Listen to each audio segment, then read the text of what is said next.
Okay, remember last time we were talking about the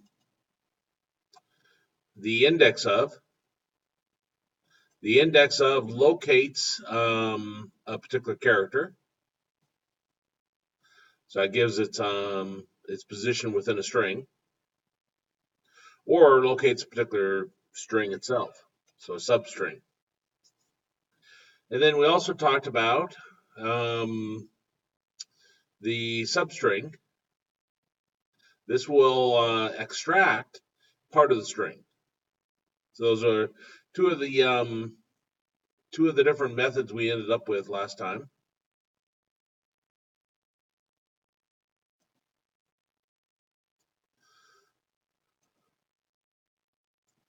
Okay. I wrote a program this morning, and I'll probably write a new one to just show you completely from scratch.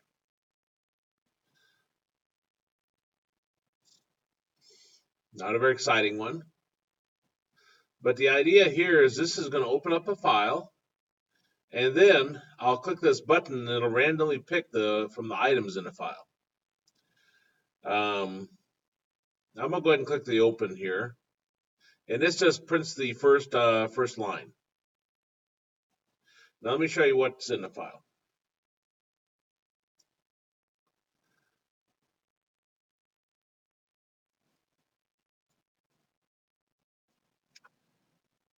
So we got it's full in January and 300. I saved this as CSV. What CSV means is it puts a comma between the different fields, like you see here. So January, comma 300. Now, if I click pick random, what I did is I changed this so it randomly pick any of these items, and it would extract using the index of and a substring that we just referred to. It'll use those two functions to extract this piece of information. You see, each time I click it, it picks a different random number,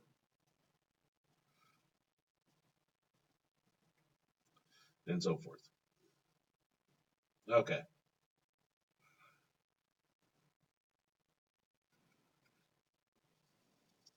This is going to be the basis of your final project in the course. So we'll go through, talk a little bit about the code, and then, like I say, I'll create a brand new one.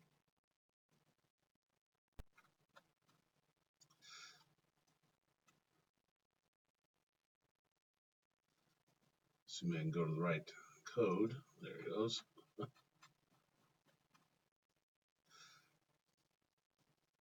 I had to have an import for the file routines.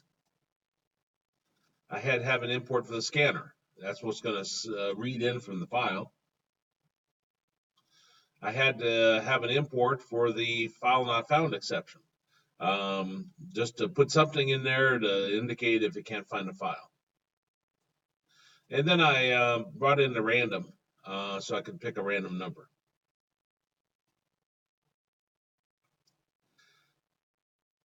Now here in the upper level, in the main public class definition for this new J frame, I've declared these so I could use them anywhere in the code.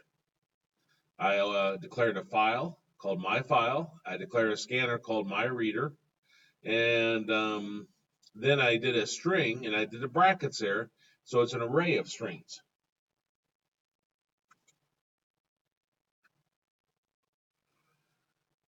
Down here, I specify the size of my array, and for purposes of this final project, you can hard code the value there. So you pick how many you want and put the number there.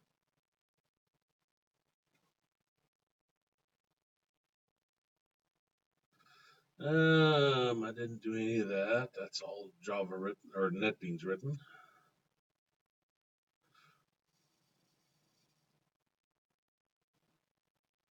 Okay. Now this open the file. I'll right click on it, go to events and mouse clicked. Here's my code to open the file.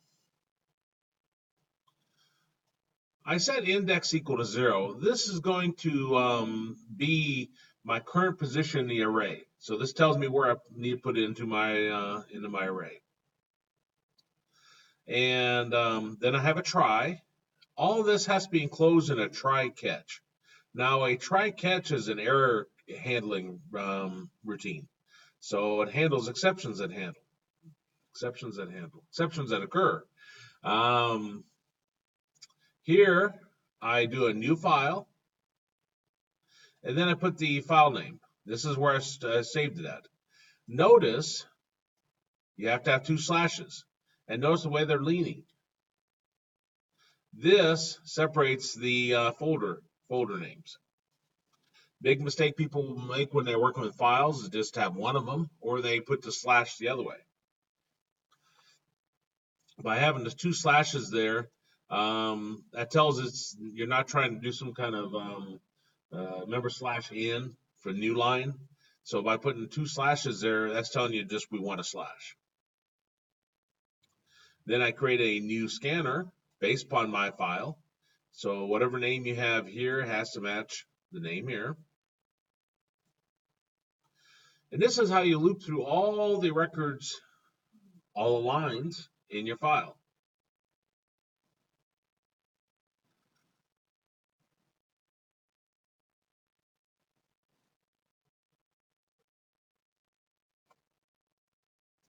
Excuse me.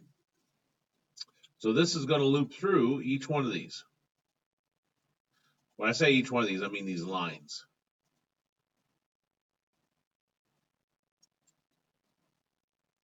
So while my reader has a next line, so I'm saying that if there's another line coming up, then we're going to want to go ahead and read it. Then you go ahead and access my reader.nextLine. Now this returns a string, and I'm applying it to this, which is an array of strings.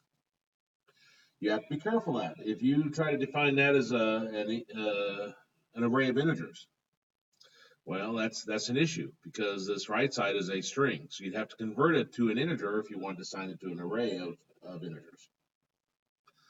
And then I increase index by 1. So again, this is my array, and each time through I keep increasing it so it builds. And then you close your file.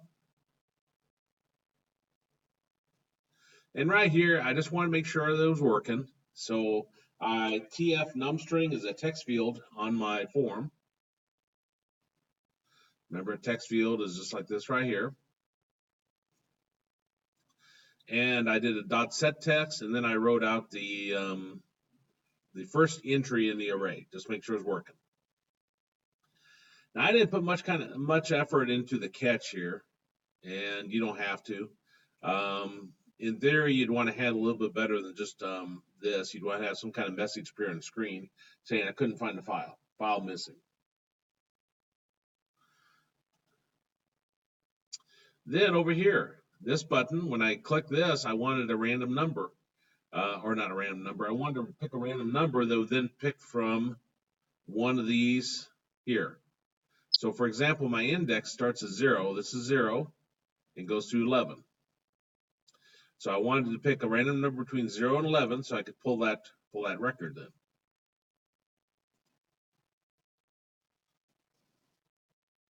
Okay, events, mouse clicked. Okay, so we create a new instance of random, assign it to capital R and string S, num string, num, comma. I'll talk about all those in a minute. Okay. Now the pick, what that represents is that represents our random number between 0 and 11. Yeah, well, if that's right.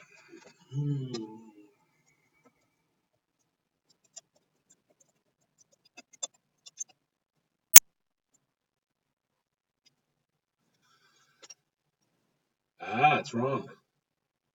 Because it's between 0 inclusive. Inclusive means it includes it. And the specified value exclusive. Exclusive means it excludes it. It doesn't include it. Which means I want to go 1 greater.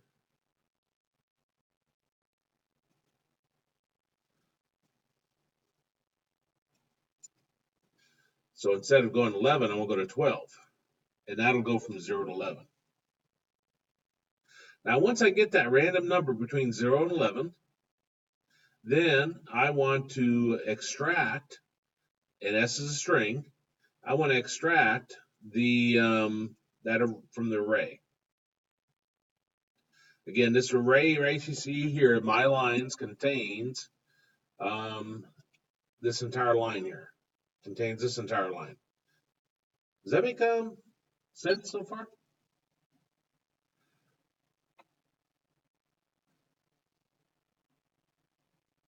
Or is there any questions, I should say? Okay. Now I just did what we did last time. Remember, with a comma equals s dot index of, and I'm finding the location of the comma. If I were to look at the file,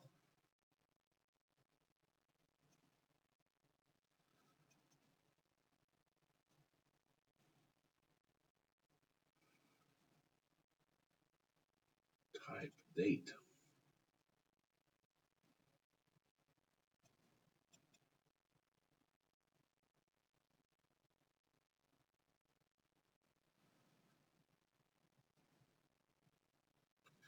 This is what our file looks like.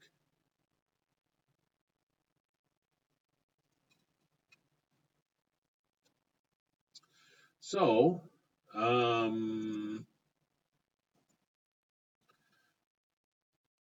this right here, comma is equal to s dot index of.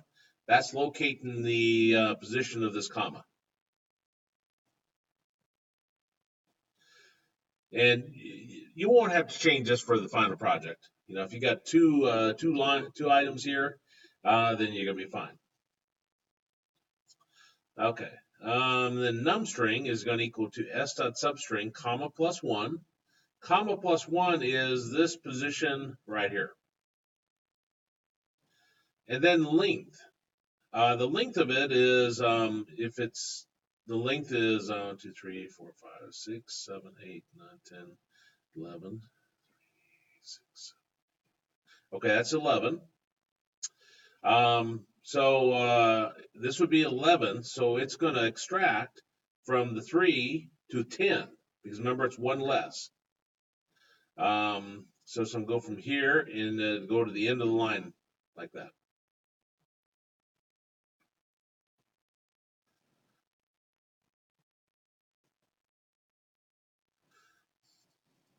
I didn't get that right to begin with.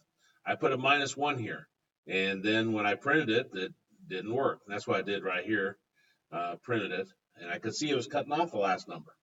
So sometimes you have to play with the index of and substring to get it to work. Okay, now the final project is going to be, I want you to create a tutorial.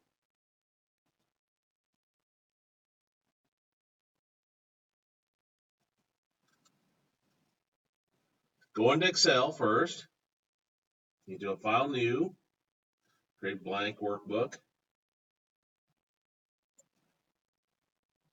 And you're going to create a how many questions you want. It's your choice. At least put 5. And the first one here is going to be asking for the capital of Alaska.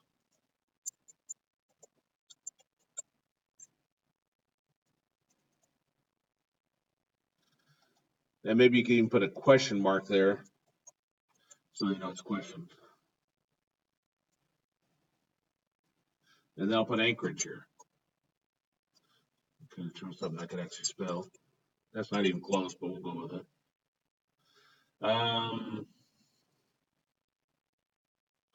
Now your answer should be a one word answer. So what is 2 binomials? Or what is 2 terms? It's a binomial.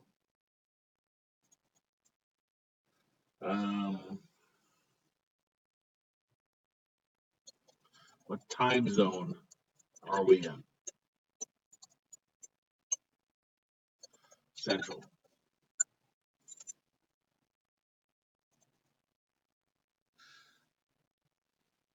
Okay, so you're creating this. Be sure you do not put any commas anywhere in these. If you put commas, you're gonna find it's not gonna work. What I've given you. Then you want to save this. So I want to do a file save. Very important. We'll click browse. I'll save it to the TMP again.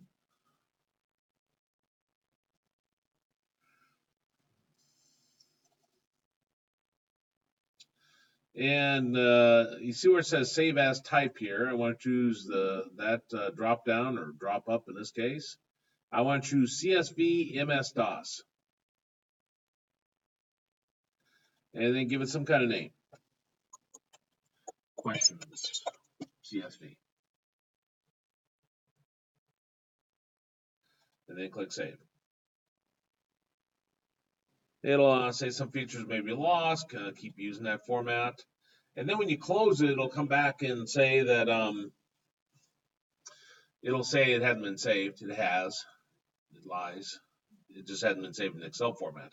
So if I do a close, see it kind of says, do you want to save changes? I'm gonna click don't save. Now, over here, the same principle.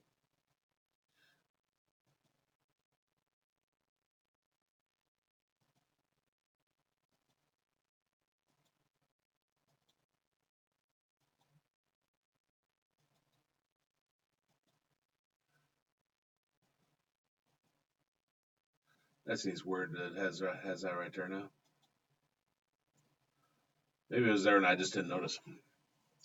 But you're gonna have the same principle. You'll have an open option. So you click that, that'll open your file and load in your questions and the answers. And then you'll have a button to pick a question. Now, what I want is for you to have one text box where the question appears, and then the other one is where the person will put in their answer. And then they'll click a button, and the button will check to see if this matches their answer. Now, I've showed you how to the CSV file. I've showed you how to bring a file in, how to loop through all the records in there. I've showed you how to do the random numbers. I've also showed you how to load in those into a string array. Well, now I'm going to show you how to take those and split them into two separate arrays.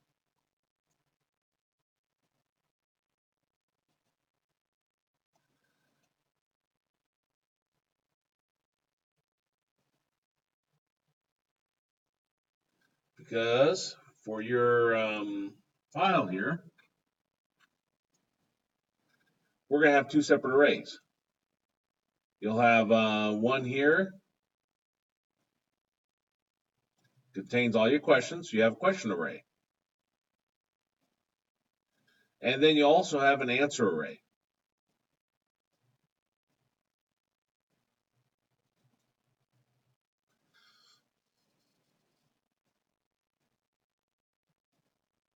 As you do in the final project, get little pieces working.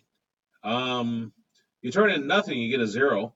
But if you can't get it to all to work correctly, you should be able to get the CSV file created. You should be able to get the open to work based upon what I've given you. The only part I'm not going to really give you is the interaction for you to check if it's correct answer or not. I want you to think about that and figure out how to implement that. Okay, so let's just start over. And Java with Maven, Java application.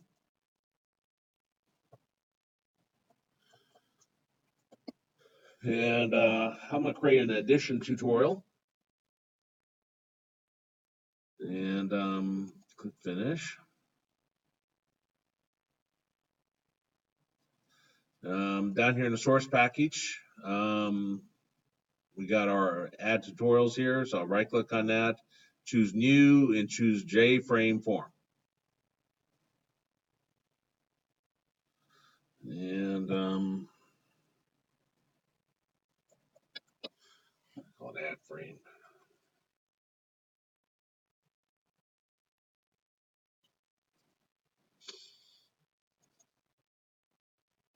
Okay, so we want a button here to load our file.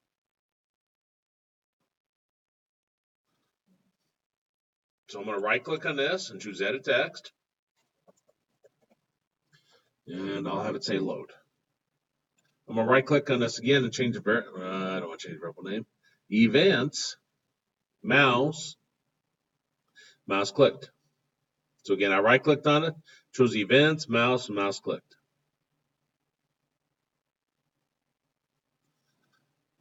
And I'm right here.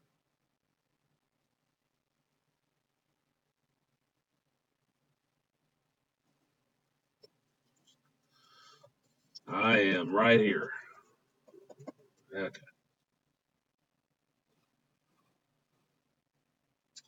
Now coming up below where the package is, I want to put my imports here. So import Java dot, I think it was IO dot file. Yeah. A scanner. Import Java dot util dot scanner, I think.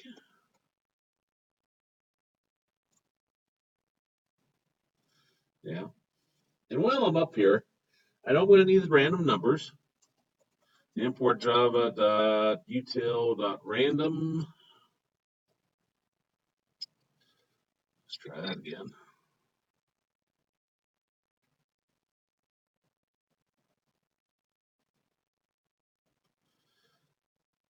And the file exception. Import Java dot io dot file not found. File not found exception.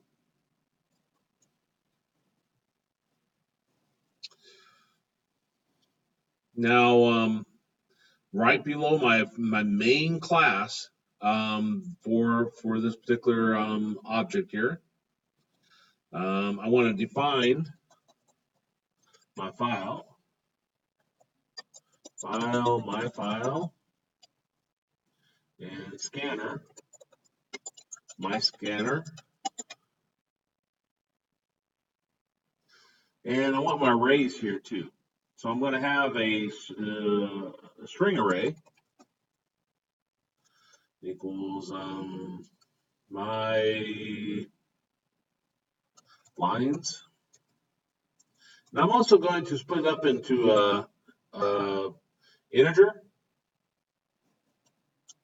my ints, and into I got something not equals.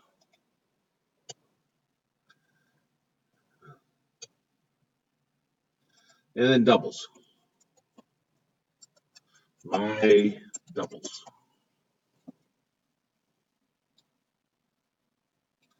Okay, so let's go create our file now.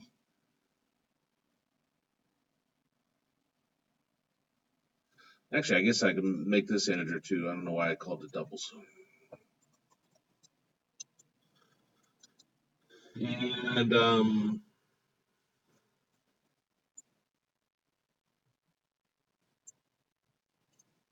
my ints 1 and my ints 2. And then another one for my answers.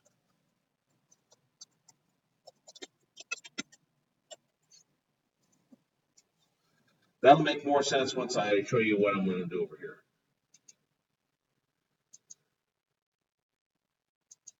The new blank workbook. And I know I could generate these numbers randomly, so it's probably going to make a whole lot of sense. But I'll show you how to split them up.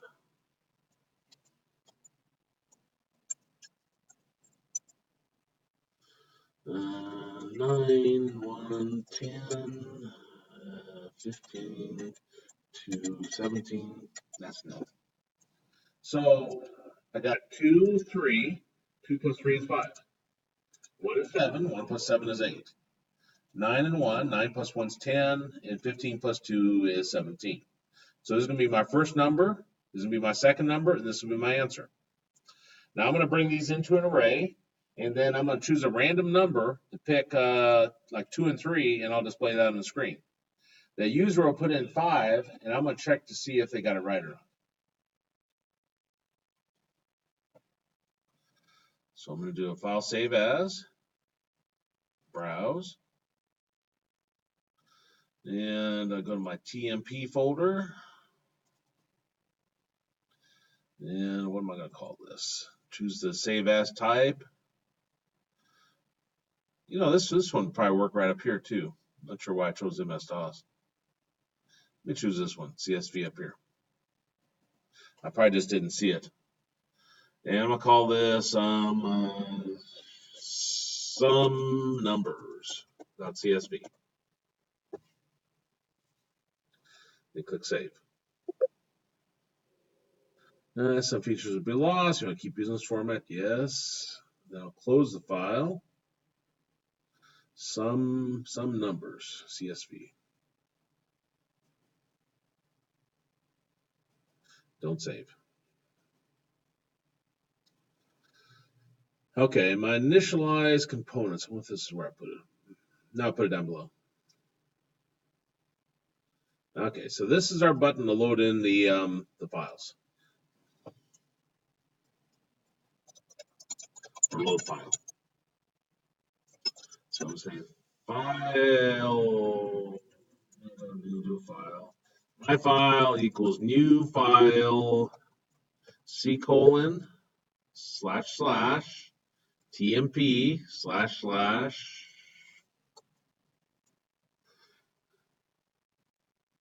no memory. Some numbers. CSV. And I'll do my scanner equals new scanner based on my file.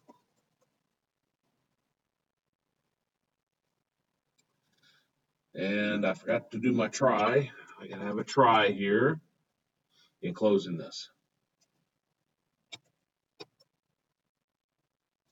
And then a catch.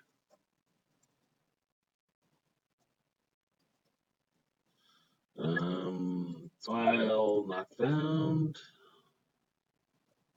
Found. Exception. E. That's just standard. The try and the catch there. You don't actually have to do anything in the catch because I planned for the file to be there. So I can even leave that blank. Okay. Now I need my index to keep track of where I am array-wise. So this index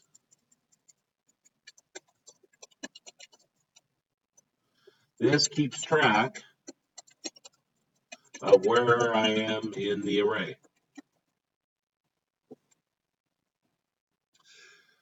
I'm going to be putting something in my first array entry, which is 0. Now I need to declare the size of my arrays, which I haven't done. So I guess I can do that up here. I'm putting it in the add frame right here where the initialize components is. So that seems like a logical place to put it. My int 1 is equal to, I don't know if I need new here or not. We'll see. I think I had 4. My int 2 is equal to new int 4. My answers is equal to new int 4. And my lines is equal to new string 4.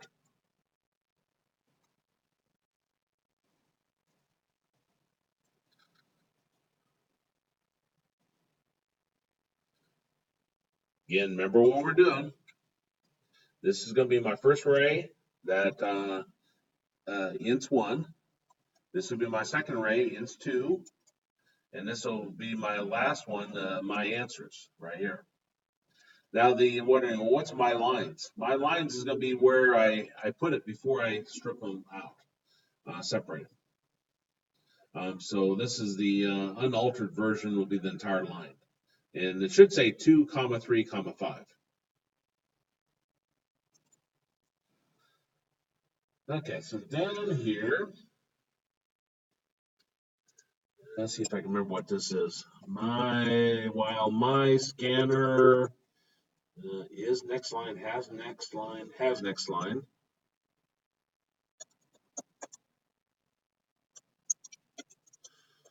So that's going to check to make sure there's another line. Then my string array is called my lines.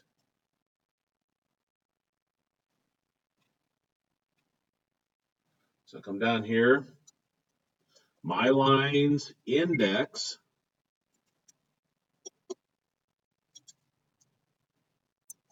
is going to equal to my scanner, and what is it, next line?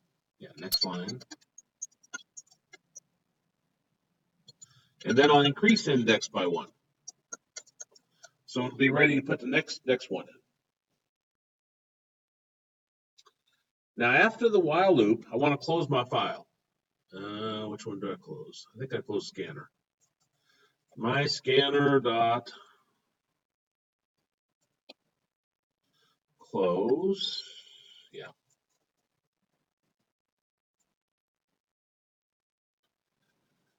Now just to see if it's working, I'm going to put a text field on here so I can put the first line. So I come over here in text by looking right. There it is. Drag that, drop it right here. I'm going to right click on it and say change variable name. And this will be my TF underscore check. And click OK. Go back to my code here. After I've closed the file, I'm going to say TF underscore check dot set text.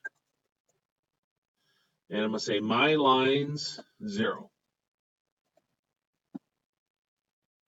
If this is working, it should put that first line of my file in that text box. So I'm going to save that. You do have to be careful you don't have things open. It doesn't like that sometimes. So let me close that. And I'll run that. Select main class.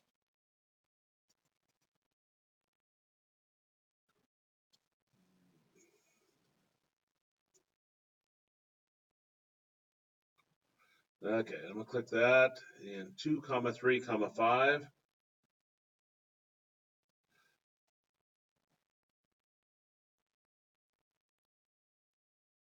If I open that file, I see that 2, 3, 5 is my first line. So I'm loading in my file correctly, it appears.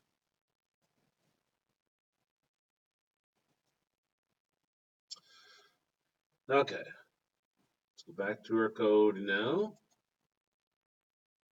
What I really want to do now is I want to split that apart. I want to split it apart so that I load in these other integer arrays. Although they could be strings now that I'm saying that, but we'll go with integers.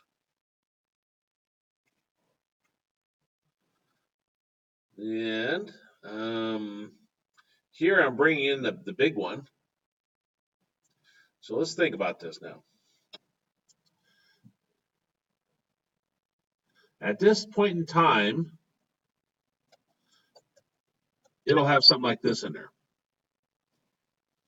So I need my first comma, and I need my second comma.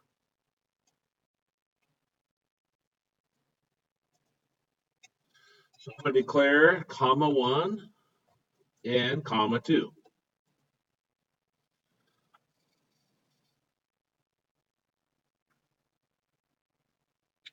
Now I don't need to have a separate variable for string, but this might look kind of complex if you're not used to this.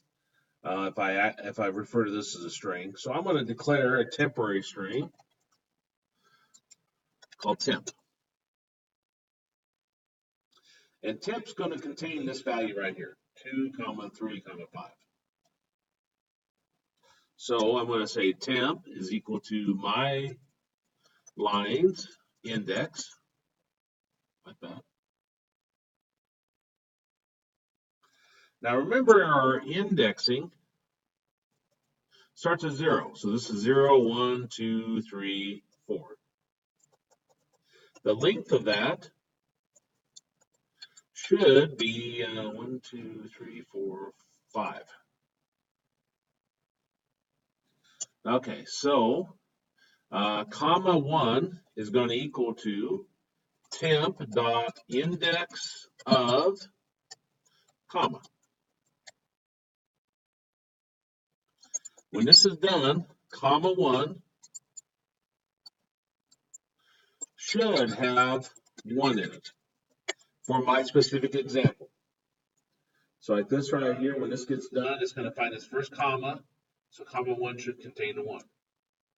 It won't always. If the line's bigger, like if you got 1 to 2 digits, then it can be shifted over. But it's handled automatically. Now comma 2, I'm going to do another temp dot index of. And here I'm looking for another comma. And then I'll put a comma here, and I need to tell where do I want to start looking from. And I think I want comma 1 plus 1.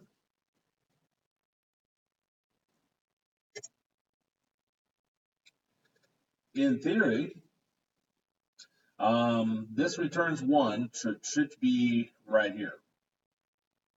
I'm looking for the comma, but I want to start at the position of comma 1 plus 1. So it should start looking right here, which means when it comes back, the one it should find is this one here, so it should return position 3.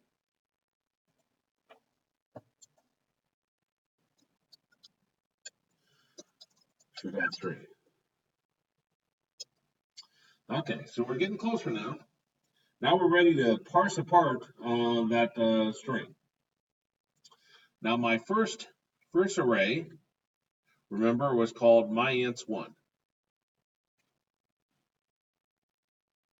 So myInts1, and this will be index, because we haven't increased that, so that's still whatever array entry we're putting in, is equal to, and then I'm going to have temp dot substring, and we want our starting value, which is going to be at 0, because it's our first number, comma, and then we're going to go to the position of the first comma, comma 1.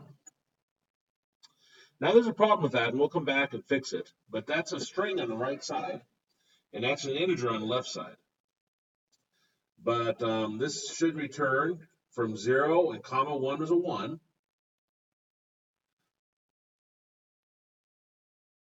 So it should just return 2, in theory. Okay, my next one. myInts2 index is going to equal to temp.substring.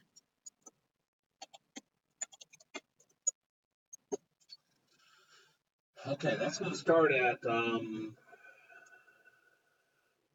here's my next number. It's going to start at position 2, which is 1 greater than comma 1. So in my little my thinking, I'm going to take comma 1 plus 1. And I may be all wrong on this, so it may not work. So we're going to have to try to play with it and see. And I want it to go to comma 2, because it's 1 less. So I'll put comma 2 here. And then my answer, I think so I called it. My answers. Index equals to temp.substring.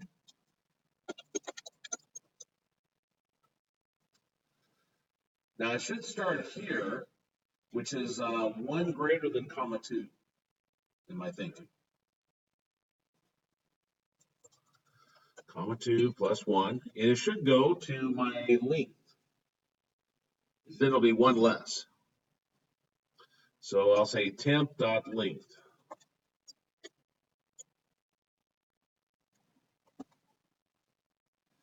Now, strings can be challenging to work with using the index of and a substring. It really does help if you put an example here. Helps you wrap around your mind around what these should be. You don't want to have hard coded numbers anywhere here except for perhaps at the first one. Zero is always the first character in the line, so that's not a bad assumption, assuming you don't have spaces there. Okay, now these are strings, these are integers, so I need to convert these. And let's see, what is int or integer? Integer parse.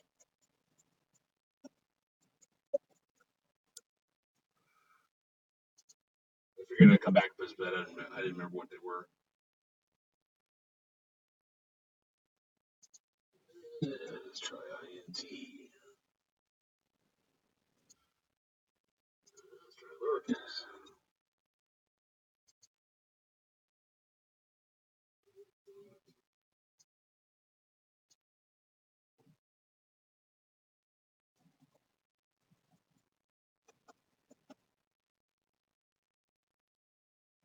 Try parse. 32.parse. I'll get there eventually. I'll Google it.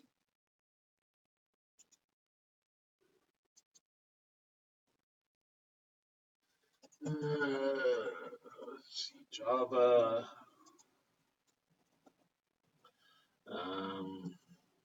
Int parse. Parse int.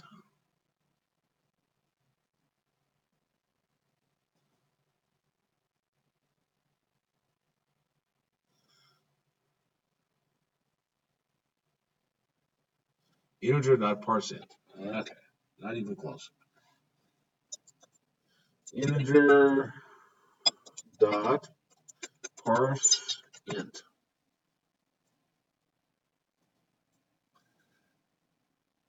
That'll convert those strings to integers. Integer dot parse.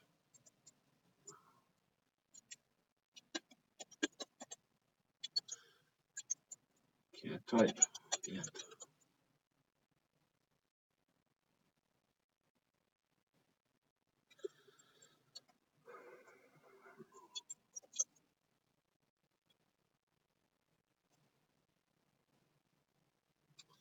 And then here, integer dot parse int.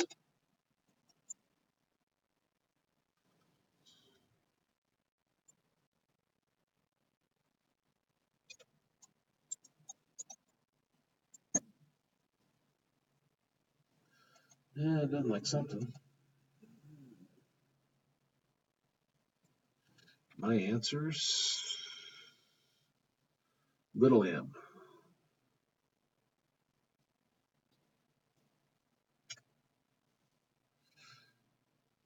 Okay, in theory, it should parse these apart and put them correctly.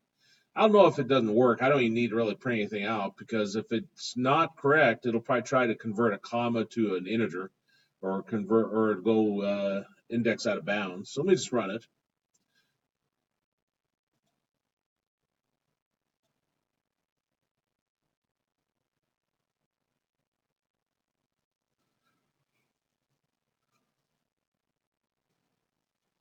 Didn't blow up, so that's a really good sign.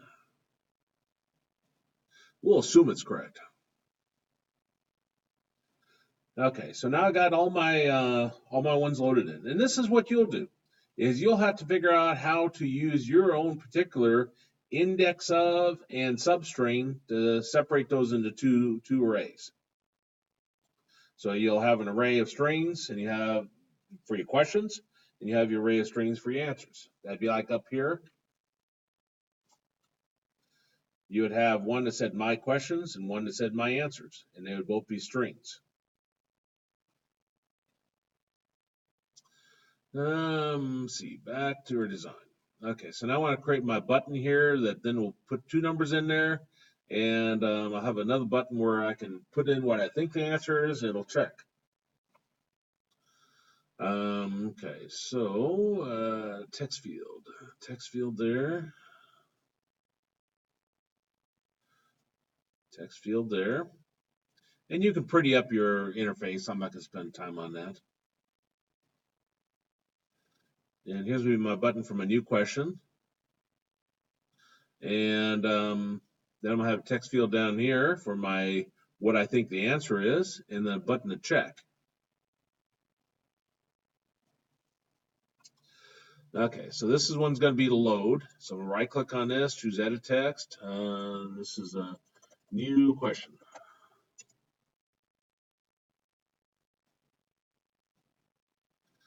And this one I'm going to right click and say change variable name TF num1. And I'll right click on this one and say change variable name TF underscore num2. Might as well rename this while I'm at it. I right click this one. This will be TF underscore answer. And might as well change this. I'll say check. Okay, so new question. I'm going to right click on this one and choose events and mouse clicked. Down here, I need a new random number. Remember, I had four lines. So I'm going to say random R is equal to new random. And I want to pick a random number. So I'm going to have int pick. And I'll say pick is equal to R dot next int. And then I want my upper bound. If I got 4, I'm going from 0 to 3 in my arrays. I think I want to put 4 in here. That should return a random number between 0 and 3. So then I want to say TF underscore num1 is dot set text. And I don't remember how to convert an integer to a string, but ints1 of pick dot toString.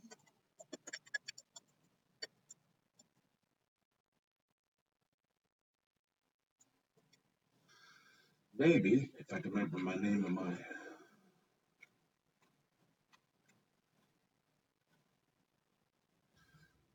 my ints1. So I'll never remember that. Let me copy that.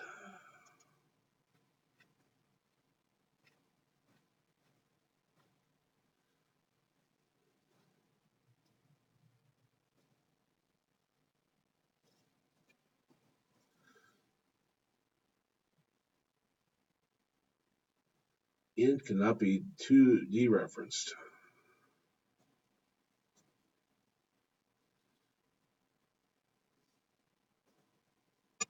Okay, let me have another one called num.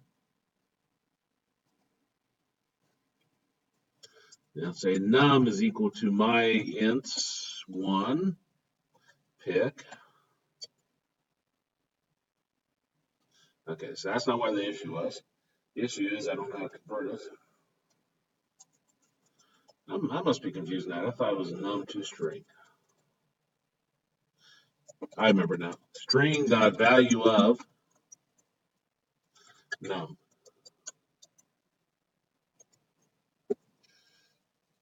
This is where you want to, when you're programming, whether it's for a class or real life, I don't do it because I'm not that organized, but you'd have like a sheet next to you that you would have these so you can reference them, especially in a class. Not so much in real life. In real life, if you're doing it every day, working with the same programming language over and over, then you probably don't need that. You got it memorized. But if you are working a job where you're working with 3, 4, 5 different languages, then that sheet is handy. Because I mix up the programming languages. There's one where you can do a dot to string, but I can't remember which one that is. I think it's C sharp. Okay. So in theory, I wouldn't even need to put num here now. I could just refer to the array entry, but I'll go with that. That's my first number.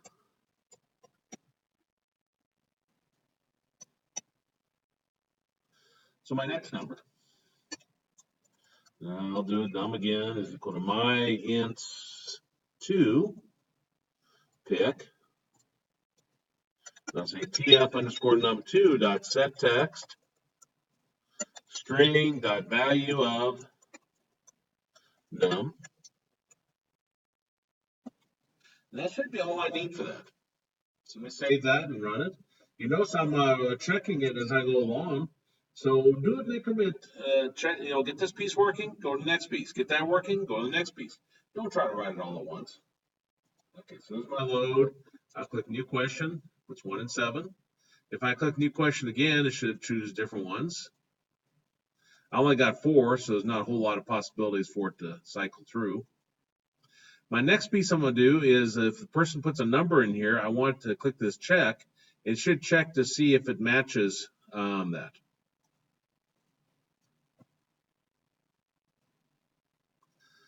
Okay, what did I just do? Add frame, right here, design.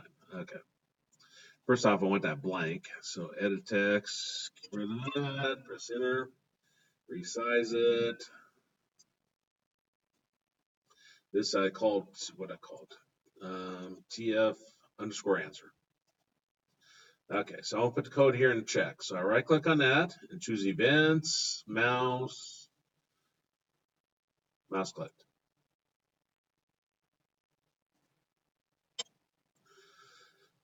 First off, I want to retrieve what they think the answer is. User answer. User answer is going to equal to integer dot parse int,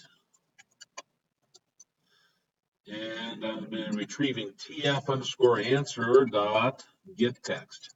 I think is what it was. Yeah, get text. The tf underscore answer dot get text will get the value from that text field. The integer dot parse int will convert it to an integer and then assign it to what the user answer is. Now I could try to remember what index that I loaded up here. Remember the one we just did? I could store this off somewhere and try to access it as a global variable. But really, I got the numbers already in the 2 text fields up above, so I could retrieve them. So I'll just declare num1, num2. Num1 dot, no, not dot. Num1 is equal to integer dot parse int. And tf, I think it was called num1 dot get text. And num2 is equal to integer dot parse int. Tf num2 dot get text. So that retrieves what's in text field 1, text field 2. Tf underscore num1, tf underscore num2. And now I'm going to check, and I've missed something completely. I need to have some kind of display I can put here. You got it right or you got it wrong. So I'm going to drop on another text field.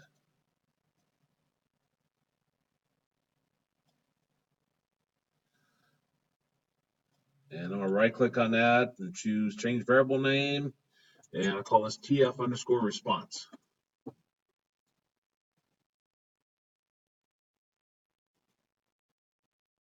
So then here I'm going to check if num1 plus num2 is equal to the user answer. That means they got it right. So I'm going to say tf underscore response dot set text correct.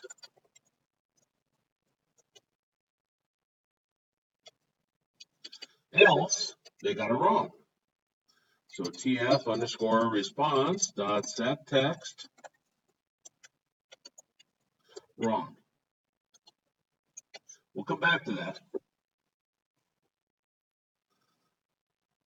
So let's save that and run it.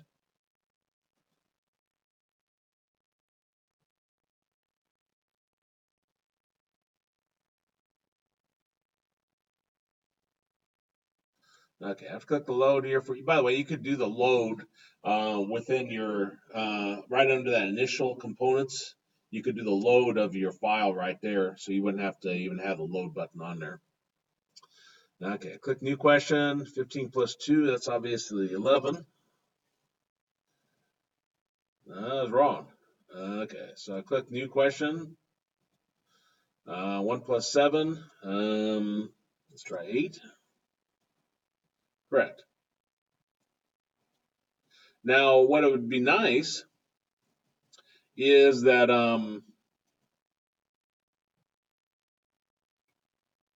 it tells me what the answer should be.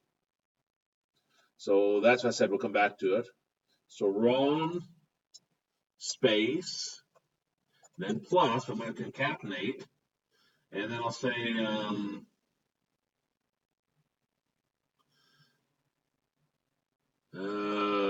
see, they see the numbers on the screen, so I don't need to actually put that on here. So I'm going to say string dot value of, and then num1 plus num2 plus is the answer.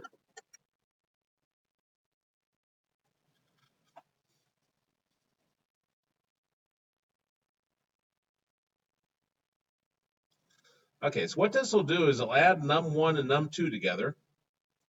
Then it'll convert to a string and concatenate it on with the rest of this.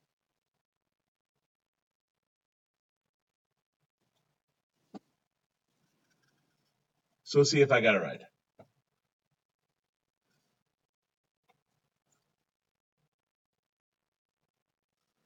Okay, so load that. Click new question. 15 plus 2 is obviously 11. So it's wrong. 17 is the answer. It's obviously 5. No, 8 is the answer.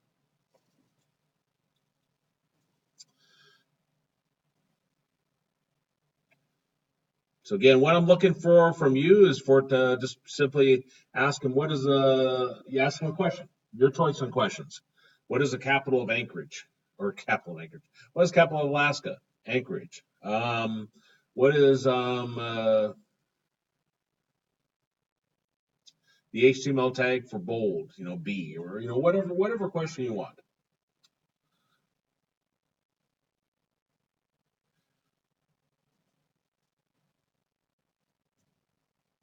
Part of the problem is that if you have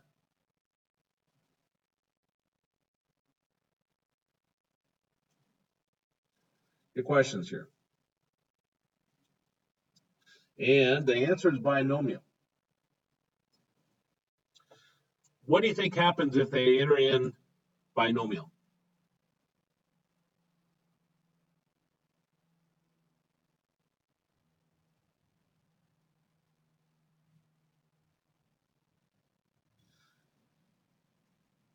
It would not an error, but it would kind of wrong. Correct. Because big B and little b are different. If we were to look at the ASCII charts, and that's what it goes off of to compare, is just comparing the ASCII values. There's a website. There it is, ASCII table. And big B is the decimal 66, little b is a decimal 98. So you could put some checks in there to see if they entered in binomial little b, binomial big B, but then what if they put in all caps? Well, there's another method that will help you on that, and it's called 2 lowercase and 2 uppercase. And so if you have your string name and you change it to 2 uppercase, it'll make everything uppercase like that. If you do 2 lowercase, it'll change everything to lowercase. So I would recommend in your program that you use one or the other in order to make sure everything's either lowercase or uppercase when you do your checks.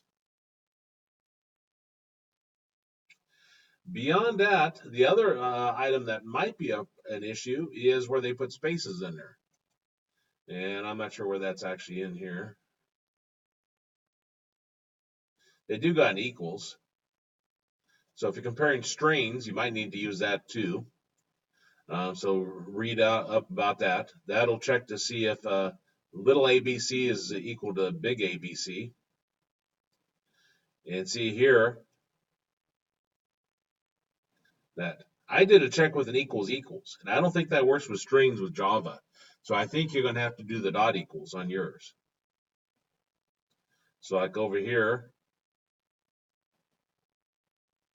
where I did this, you'll have to say if the user answer dot equals the correct answer, like that. Assuming it's capital E. Little e, not big E. So this will be one string name, and you're doing a dot equals checking against another string name.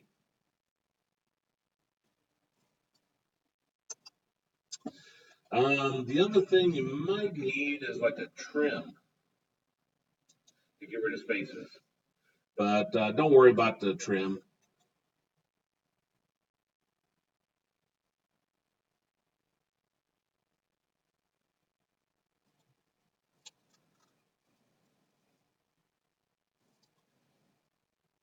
Now the trim is simply dot trim. What that does is it gets rid of spaces at beginning and end. So if I had over here,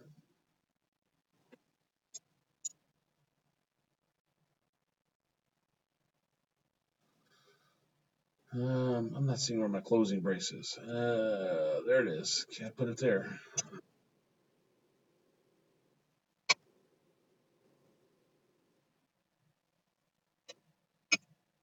There. So if I had an answer,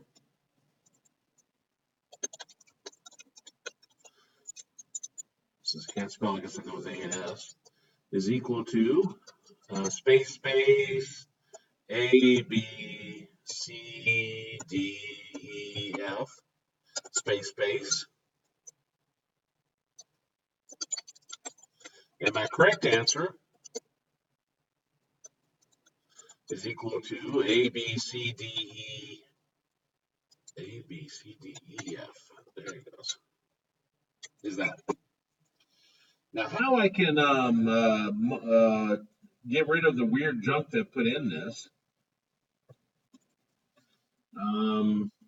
Let's say new answer is going to equal to answer dot trim. That's going to get rid of the spaces on the beginning and end. Dot to lowercase. And that will change it to lowercase. So when this gets done running, new answer is equal to A, B, C, D, E, F. So again, if you want to use that, that's how you trim it in lowercase. And you can concatenate these together on here. So it does this and trims it and then changes it to lowercase. And that's your final project. I won't help you on the final project, but if you have any questions on anything else, in the course, I'll generically answer a question. Like if you say, well, how do I trim? I'll say, go look at the trim function, and so forth. Now, that's our last assignment for the course. I'm not going to put any more programming assignments out there. That'll be due on December 6th.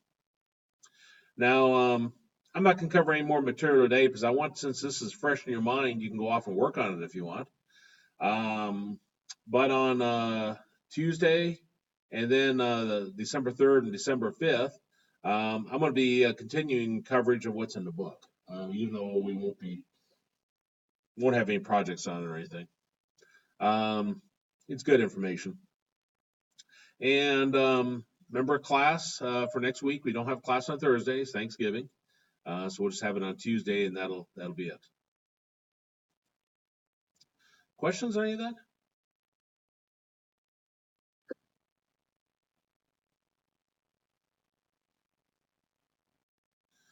Um, uh, Actually, you just load them in as you have them listed in Excel, and then you'll have a random number which will then randomly pick. So same principle as what I did here. That'll do that for them. And I know they'll have repeats. um, and the 4 isn't a very good number because you notice when I hit the random, it sometimes just popped up the same question. This really works out better if you have like 100 questions, but I'm not going to have you make up 100 questions.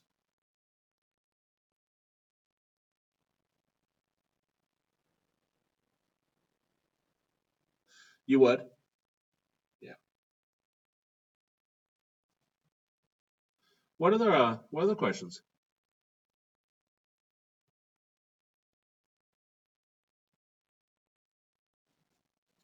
Well, we'll go ahead and stop there, and I'll upload this video.